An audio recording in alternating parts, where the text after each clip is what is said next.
মানব সেবা হচ্ছে ওনার নেশা। উনি অলরেডি নির্বাচনের আগ থেকে মানব সেবার সাথে নিয়োজিত। নির্বাচন তো আমরা 17 বছর পরে এইমাত্র আমেজ দেখতে পাচ্ছি। খালেদুজ্জামানের কাছে আমরা এই এলাকার সাধারণ জনগণ হিসেবে আমাদের যে প্রত্যাশাগুলো দেখতেছি, করাল বস্তিতে আগুন লাগছে সবার আগে ডাক্তার খালেদুজ্জামান, সাততলা বস্তিতে কোনো সমস্যা হচ্ছে ডাক্তার খালেদুজ্জামান, রিক্সাওয়ালা, সিএনজিওয়ালা, বাসওয়ালা, তারপর মহল্লার প্রত্যেকটা লোক যে কোনো কাজে খালেদুজ্জামানের কাছে সরাসরি যেতে পারতেছে। আর অন্য কোনো রাজনৈতিক দলের কাছে এইভাবে সরাসরি এই এলাকার জনগণ গিয়ে তাদের সমস্যার কথা উল্লেখ করতে পারতেছে না। এবং ডাক্তার খালেদুজ্জামান ভাই এই আসনের জন্য 17 আসনের জন্য নিজের সরকারি কোনো বাজেট নাই, নিজের উপার্জিত অর্থ থেকে ব্যয় করতেছে। দলের কোনো বাজেট নাই বা দলের বাজেট ব্যতীত উনি ওনার পকেটের টাকা দিয়ে এই এলাকার জনগণের পাশে উনি দাঁড়াচ্ছে।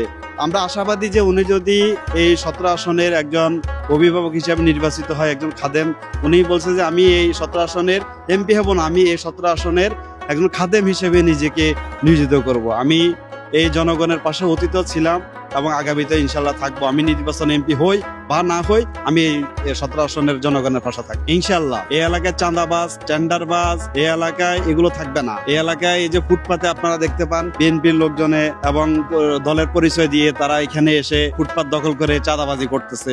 বিভিন্ন বাড়িঘর নির্মাণ করতে গেলে ওইসব জায়গায় এসে চাঁদাবাজি করতেছে, টেন্ডারবাজি করতেছে। এগুলো থাকবে না। ডাক্তার খালেদুজ্জামান আসলে এই এলাকার পরিস্থিতি চেহারা চেঞ্জ হয়ে যাবে।